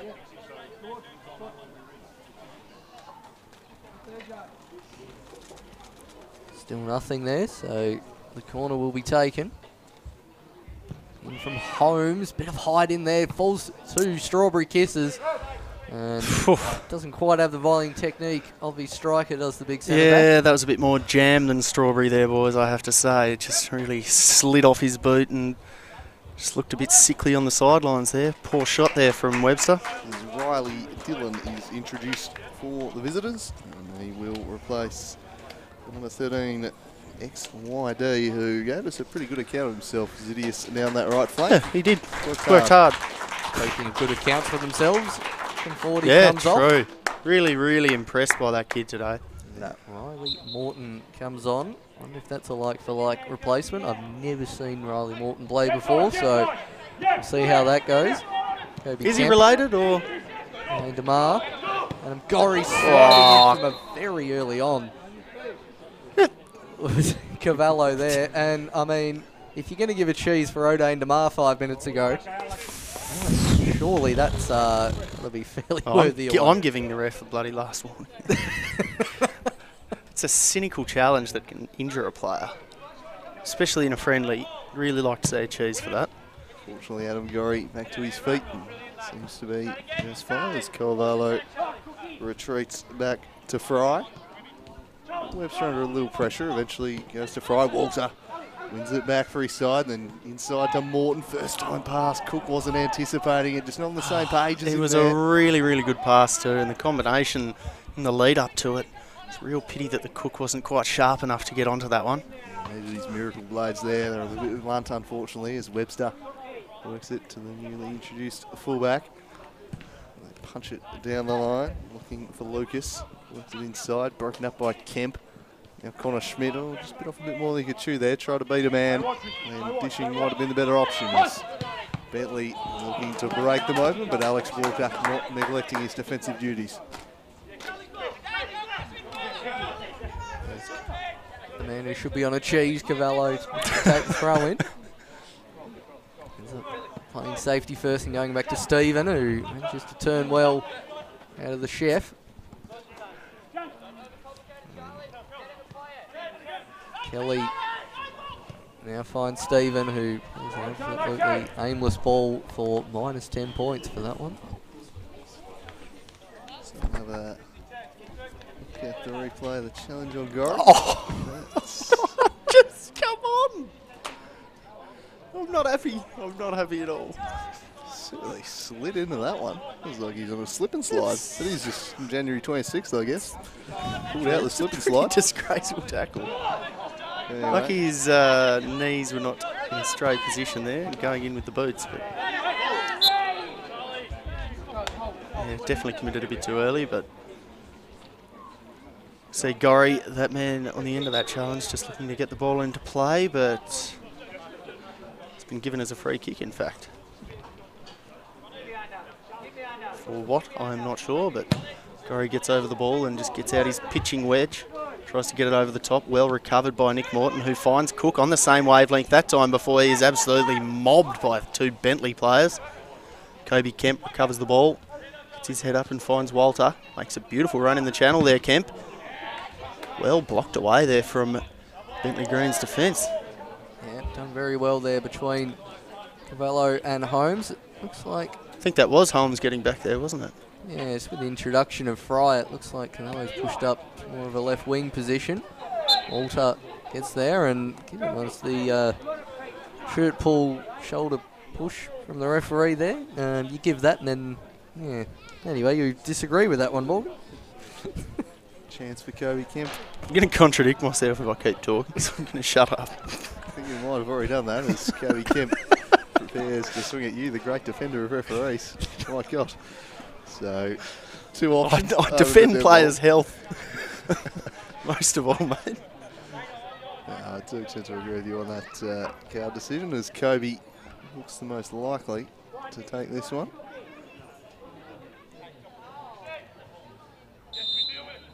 And he leaves it for Gorry, in fact. He kills it near post. There was three Bentleigh Greens defenders back, though. expect a teasing ball from Gorry as this one's lofted straight to DeMar. Shea 2.0's turned it over, but Kemp will get back on it. His pass is blocked off. Newly introduced Morton. He goes slightly further afield looking for DeGhetto. Able to bring it down and Bentleigh recover it. Back they go to the keeper, who will immediately be pressed by Morton. He's last 5 minutes, he's just started to come into the game again a bit. Morton trying to will his side back into it and get that equaliser. And probably, along with Walter, the most likely avenue to doing that. Yeah, between those two, they'll need a pretty good effort to get back the 2 goals to get to Bentleigh's score. Not sure how they'll go with that. It's an interesting return ball from Riley Morton. Forward to Jankovic, whose name I think was literally called about twice all day. Now throwing back to Duncan. And Strawberry Kisses. A nice little peck out to Stephen Fry. Again, inside to Jankovic. It's like a game of spin the bottle out there. Strawberry Kisses going everywhere, lads. He's dishing them out all over the place. He's been good today, Webster, as this one's worked forward. And Gorry with some interesting defending, and he just skews it past the post for a corner. He's nearly curled that one back in. That would have been an impressive own goal if that was a bit closer to the keeper. Because a bit like watching Funty turn out for the Metro Fours back in the day. Yeah, look, you have got a fair few own goals out of me. It's not quite the best one. Wouldn't quite beat my best effort, or the best effort from Metro Fours. I give you the tip. The free kick comes in towards the back post and smashed. I think that was Lucas. Kelly tries to get around but ends up with 4 South Hobart players on his back, and Alex Walter with his pace puts it a little bit behind DeGhetto. He hasn't got too much company down there, and eventually defended by Riley Dillon. Good first test there for the substitute, and also with flying colours. Now muscling DeGhetto as Morton gets his foot on the ball. It's turned over, and now Bentleigh look to counter, and they're flying down the wing here through Lucas in a foot race with DeMar. He takes it wide and crosses to the back post. Third tell for 4! Off the line by Schmidt. Oh, well done, Connor Schmidt. Gets back to deny the green striker his 4th. It looked a mortal certainty till the intervention of the young defender. They're still not done. Or he's scrapping away with Lucas, and eventually Kemp will clear the area to Walter. Does to Walter, and fortunately Fry picks his pocket there. James Kelly with a nice little pitching wedge into the boxing match, who's certainly trying to get a fair few touches on the ball. Back to Fry. I was thinking there was a left winger out there. There's just empty acres of space out there, so we'll try and go out the other side through Webster. Now to the hat-trick hero with a lovely ball over the top, only one in the box for Bentleigh, and it's good defending. It was really good defending there from Cook to track back that far and stick with him the whole way. Prevented the cross from going in, and he's forced Bentleigh back, so really good work, and good to see an attacking player being disciplined defensively. So we see Holmes get on the ball, he goes out to Fry, looks out to the left-hand side before they're going to recycle it again. See if this pressure can offer something for South here. They're still keeping them back. Cook comes in here.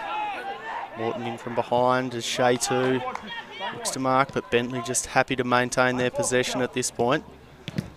The very busy Lucas there just has his pass blocked away by Gorry. Fry with a quick throw him back to Strawberry Kisses, who doesn't want to play in the keeper. And Duncan. Inside, back to Holmes. And it looks to play a nice ball to Cavallo right at his feet. He's got Gorry for company. Looks to go back post, and Lucas is thinking, why, oh, why? Is that the near? Look, maybe just a step offside. Have another look at Connor Schmidt's fantastic work on the line here to deny a 4th goal for Matt Thurtell, who's had himself a day. And this one looked like being another one, puts it back in behind the keeper here. He thinks he's done it perfectly, and then in comes Schmidt and clears it off the line. Very impressive from the youngster. There's another substitution in the offing for the Greens here. So we're going to see Marko Jankovic replaced by number 12. It's not on my team sheet. What about you boys? James Doyle. Yep, is who I James have as Doyle. number 12. Apparently. Glad he's on yours. Glad he's on my team sheet. Goyle? Yes. Nick the Morthog Morton. It's a bit too much air under that one while looking for Gorry's storming run. Fry does well to full Walter. Stephen back to Kelly. And plays a nice pass out to his centre-back partner Webster. Out to Riley Dillon. Corey Dillon's brother, too niche calling. I think so. Yeah, that's pretty niche. Even for us. Oh, Oh, that's- that's lobbed by Kobe Kemp. He pounces on the ball. He's running at Webster here. He's got Ghetto in support. He just rolled it too centrally and a good sliding challenge breaks it up. The chance goes begging for South. What I don't understand with is why Alex Walters stopped there. Had De Ghetto in the middle, surrounded by about 4 players, and Walters was in an acre of space and just didn't quite crash the box there. But look, with a man of my fitness, I'm not going to criticise it too much, but wouldn't have minded seeing him get in there. Good work there from Kobe Kemp to win the ball in a dangerous spot. Good pressure here from De Ghetto, Kemp, and Cook up the top. Pressure's joined in by Walter, which forces the keeper to boot it long. Well stopped by DeMar before contest between Holmes and the Morton boys. Possibly related, possibly not. I'll tell you what, if Riley Dillon's not related, it looks like he's related to Hernan Crespo. That is some peak hairband, long, flowing blonde locks there. As the break from that tangent as Cavallo's looking inside. Thurtell looking for number 4, rounds the keeper, tight angle. And again, Schmitty. Connor Schmidt. What a, Schmitty. he's made 2 fantastic saves as Connor Schmidt, and he's a centre back. Yeah, 3 off the line in total. 2 to Connor Schmidt. Adam Gorry also had 1. So doing well with some scrambling defence. South Hobart and Matt Thurtell. I don't believe he's only walked away from this game with 3. He's had 2 cleared off the line in the space of 2 minutes. He's a rarity as Cavallo. Thirsty Thurstal. Cavallo takes this one right to the head of DeMar, who barely had to move a muscle to head that one out.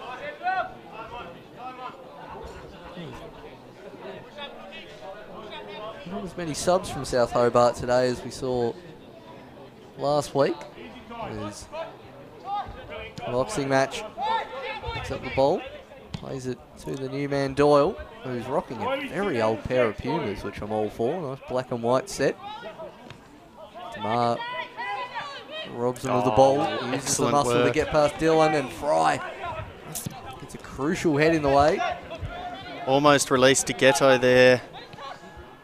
O'Dane DeMar with some really good work before Nick Morton does just that. Gets it in over the top, and he's running dangerously into the box. Manages to get a cross in, but it had just taken a touch. Which took it closer to Ryan Scott in goals, who says thank you very much. Yeah, isn't it a whole lot to do this half? Has Scott, just a couple of brief fleeting moments of attack from South Hobart. That one well short of the turtle. Between Kelly and Dillon, they managed to work that one out. Now to the boxing match. Stephen Fry with all of the composure. Nice touch from Lucas, and that's a great run from Cavallo. He's in on goal. Just got the monk to beat and just shoots wide of the post. And the reason side netting. The reason that was allowed to happen was because just before that ball was played through, Gorry just allowed himself to get sucked up a little bit too much. That right-hand side with pressure without a midfield player dropping in to cover the space left behind. So South certainly need to be careful opening up spaces like that when you've got players with the pace of Lucas and Cavallo too, showing a fair bit of pace there. He stormed in behind. Probably should have done better with the finish, in truth. And he started at full back and was pushed onto a wing as Nick Morton carries it forward and again swings a long ball, but this is easily marshalled there at the back. Back to Scott. And Scott. The searching pass. Broken up down there though by Shay Hickey's clone. Throws it to Morton, still working hard, but he slipped over there, the Warthog, not his finest moment, and it might open up back the other way. They slide it down the line. This is looking promising for Thurtell, but it just eludes him. And get his head up and charge towards the penalty box again. Yeah, I think the Warthog might have almost been disappointed it wasn't called a foul throw. A bit like one of Warney's leg spinners there, that throw in, but only to the benefit of the Greens, who ran away with that one up the flank before Thurtell couldn't quite hang on to it. Hey, Hickey Mark II launches that one in. Morton gets ahead in the way. It's good bravery, and then releases a lovely through ball. Offside. The chef is offside. Much to the chagrin of the South Hobart bench. It's, Fair to say Ken Morton didn't agree with it, and I've got to say I'm not sure I agreed with it either. Looked offside to me. There's a fair few of them down there that disagreed with that. Fair to say Ken wasn't terribly impressed on the sideline there. Silver Fox. I think it can be done there. Certainly remember watching a video of Jamie Carragher and Gary Neville trying to make linesman decisions, and geez, to see pundits make some appalling calls like they did in those sequence of balls, I'm not going to rip too much on the linesman. It's always a very hard decision to make. You've got a fraction of a second, literally a fraction of a second, to make a decision. When it's tight, it can be very difficult when moving at speed. Well, having said that, true. Probably was onside. Yeah. But you best get them wrong. It's part of the game. Human error and whatnot, as Nick Morton carries it forward. Now, why haven't you introduced VAR into Tasmanian football yet, Andrew? Well, I'm all for it. I was actually petitioning Tony to introduce it the other day, and we'd make the VAR calls from up here in the slice of cheese commentary box. With Ash's fantastic work here, it seemed eminently doable, fellas. Oh. Unfortunately, our new head of referee didn't think that was a great idea. That'd be a great promotion for us. We've seen how great it's been in the A-League so far this season, so why not bring it to NPL Taz as a throw-in? I'd be able to dish out that cheese for that cynical challenge earlier on Walter. It would be accountable for the ones we got wrong, no more, because that's the horrific part of it. God, us with accountability. Can't be having that. That's not what I'm after. There's Morton with another crossfield ball. This one just holds in the breeze a little and makes Walter come back toward it. Morton to Gorry. And the line set Walter a fair task there. So we tick into the final 10 minutes of regulation. I have to say, Eastern Shore's looking mighty sunny today. If we just have a look up over there. Shade here, isn't it? But looking across to the Superior Shore. Quite lovely over there. Yeah, sunny Eastern Shore, almost 2 degrees warmer. There's Camello. Takes the throw in to Stephen Froh. Gets clattered by Alex Walter after he passes that. There's a fairly cynical challenge from Walter. A little bit born of frustration, perhaps. Certainly wanted the ball before that was curled offside to be put on a platter for him, but yeah, just goes in with a bit of a whack there, and he's just going to help himself to about 10 to 15 metres here. Strawberry Kisses before linesman correctly brings it back. Yeah, see Lauren on the ball down there, regarding not stealing that 10 to 15 yards that you usually see in defensive free kicks. And he's put his foot through that, and Strawberry Kisses. To the Strawberry Blonde in Gorry, and he goes and sends it to the other side of the field with the ball for Cook. Just a bit too much on it. Controls it eventually, sends it near post, but it's easily dealt with again at the back for the Greens. I'll tell you what, the head control there from Gorry was seal-like. Really brilliant to break open into that space and attempt to release Cook. Just nervous moments there as the ball goes to the feet of the Bentleigh Greens keeper before Strawberry Kisses attempts to play it away. The press working really well here for South Hobart, just boxing them in quite nicely, but Bentleigh not allowing themselves to be rushed before they attempt to move it up the other side. Yeah, they ran into a bit of trouble with it in the first 20 minutes or so, but this is good. They've passed their way out of danger throughout the game pretty exquisitely, and there's another example of it. As Webster sends it wide. No panic, just complete control. And that's good football too, because the South Hobart players are running their press in a really organised manner. They all know where they have to be. They know exact moments where they should move into other positions. We see Lucas put it on a plate for Thurtell, and it's 4, and he deserves it. You have to say he's been the man of the match so far, Thurtell, and he is thirsty for goals. And the one thing to note about that play, right from the keeper, right through the heart of the team, Drew Connor Schmidt out of position, and then 2 to 3 passes in the forward line. And won't the Bentleigh Greens bench be happy with that goal, because that is how they have set out to play today and came off to real perfection there. Beautiful work from the boxing match in behind to Lucas, who just picks out an unmarked 13. Great side-footed finish into the corner with enough curl on it to take it away from Monk. He does get his 4th goal that had eluded him, 2 cleared off the line, but started at the back. I reckon they had about a dozen passes just between the centre-backs, full-backs and keeper. They finally got out, burst through the middle, and from there cut them open like the hot knife through butter. It was not many passes made in the final third, and that's been the difference. They might have knocked it around at the back a fair bit, but in attack it's 1 pass, 2 pass, bang, we're in behind, and they've overwhelmed the South Hobart defence. They've struggled at times to deal with the class of this Bentleigh attack, but on the whole they've given a pretty good account of themselves. Just that extra quality that Thurtell's offered has been the difference as he draws a push here from Demar. Yeah, pretty obvious push in the back there from Demar, who playing a whole 90 minutes will do him some good. It's been a while. Not often he did it last year. No, either. I was just trying to rack my brain of how many times last year. It wasn't too many, so good to get that under his legs so early in the season. And Morton left the leg in on Lucas to the head Bicycle. of third. Do it. Calls for bicycle from the grandstand, and then a handball from the referee. It's Alex not a Walter. natural position. I'm giving the card there. And another interesting slide challenge from Cavallo, who, while there were talks of... Oh, yeah, and after that scrap, eventually Kobe Kemp just puts his foot on it and says, let's have some composure here. Continues his run.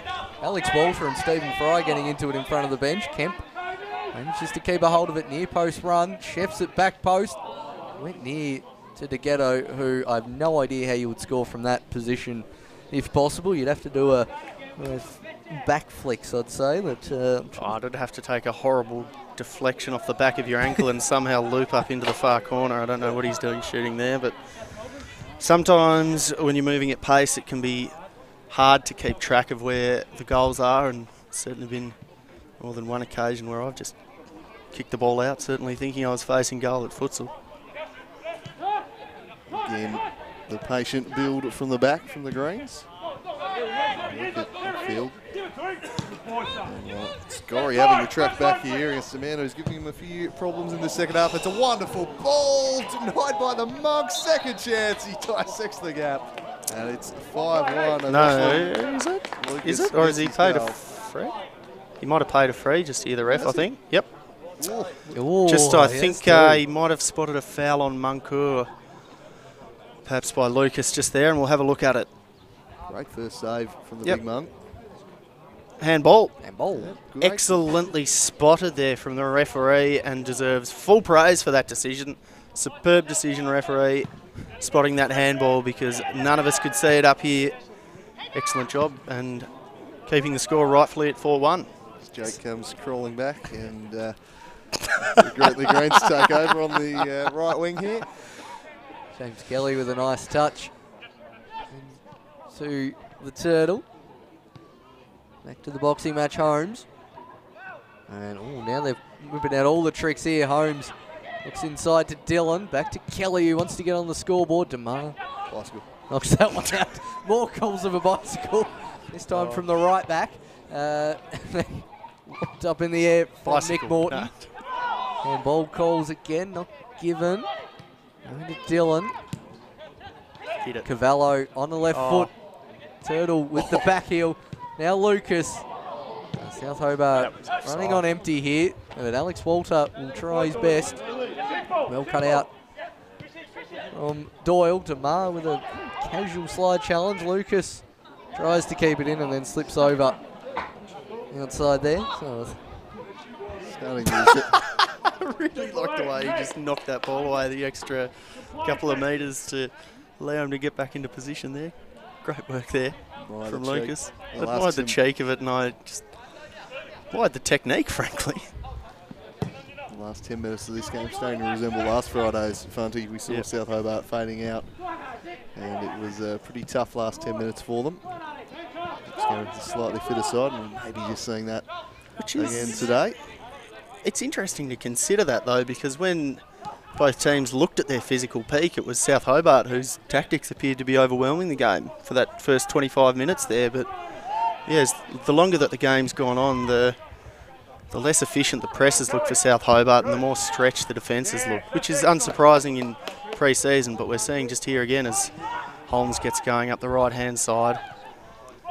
Overlaps it to Dylan. He's got a couple in the box. Lucas, Thurtell, but well blocked there by Shea2 or Schmidt.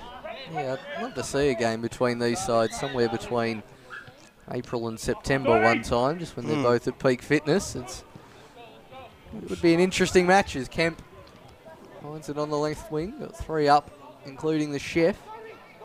Looks back post towards Walter, but not quite enough purchase on it. Cavallo just does enough.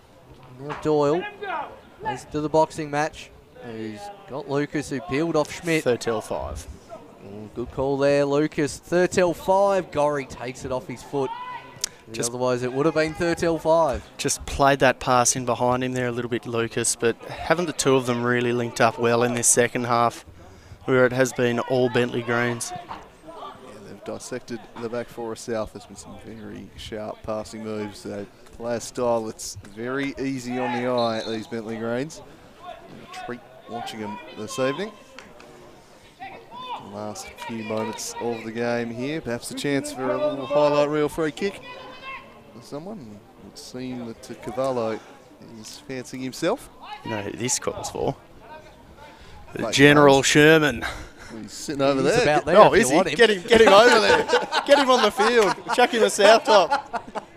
Get him on. As Walsh realised he's just over his right shoulder. But yeah, fancy that. By all means, if there was anyone in the state you'd want to put a top window. We'll see how Cavallo goes. He steps up. And he curls in the ball. He's no General Sherman. That much is clear. No, exactly. Take 2. Thurtell still buzzing about. He cuts this one back and it's well blocked by Tagetto. There'll be a corner. Beautiful serendipitous moment, but also probably the only free kick that I've seen slotted live in the flesh other than O'Dane's here last year. Glorious win for Knights, that one.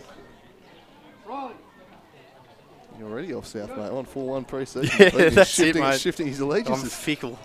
Very fickle, Morgan. As this one's crossed into the mixer. Webster the target. Got his head to it. And a chance now for Lucas. Scuffed that hit.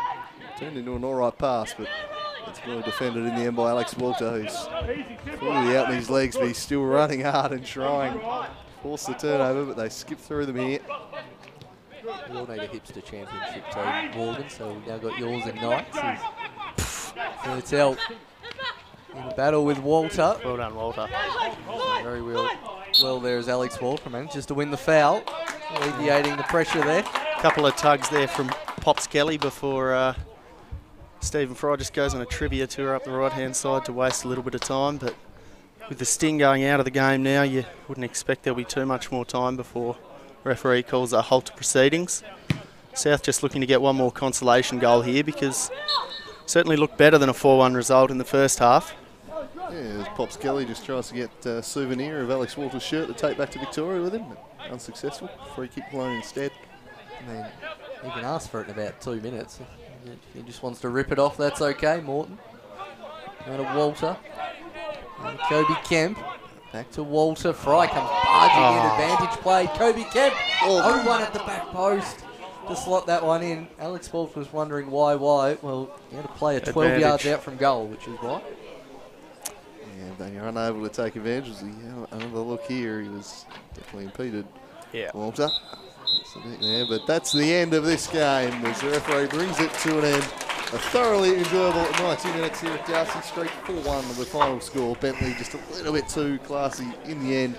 But again, I think South can probably hold their heads high here. There's a couple of moments they'd like to take back, but on the whole, I think signs are reasonable despite the scoreline. Yeah, I think it's real pre-season type match. They were really superb over the first 45 and particularly the first half an hour there, South Hobart.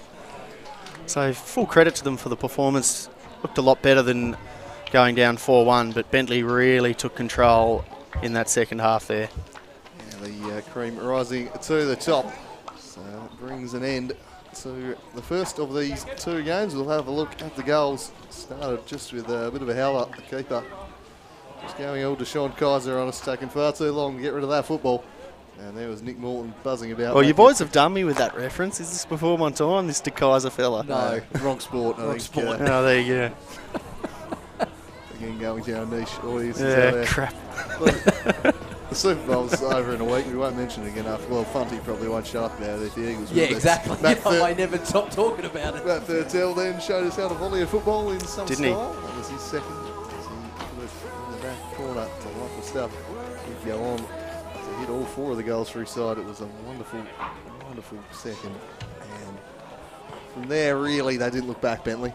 That was the turning point in the game when it went 2-1. They seemed a little bit shocked by that South. The last 15 minutes of that first half, Bentleigh controlled, and from there they were in total ascendancy. The first 30 minutes they gave a terrific account of themselves. If they had been a little bit more clinical, probably could have had a handy lead, South. Yeah, absolutely. Oh, As yeah. Bentley in the second half had a fair few chances. That was such a goal, wasn't it? What a hit. Great hit from Matt Thurtell. In between this one and the next goal, so he could have had another 2, had 2 more cleared off the line, but still managed to finish with 4 goals.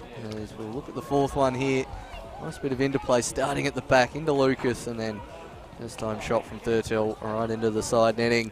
The Monk, not much chance there, and a well-deserved 4-1 victory for the Bentleigh Greens. And so ends game number 1 of these 2 pre-season friendlies. We'll be back tomorrow from 5 p.m. with Bentleigh Greens and Hobart Zebras at Darcy Street. Should be another enjoyable afternoon. Until then, it's bye for now.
Keeping you in the right direction,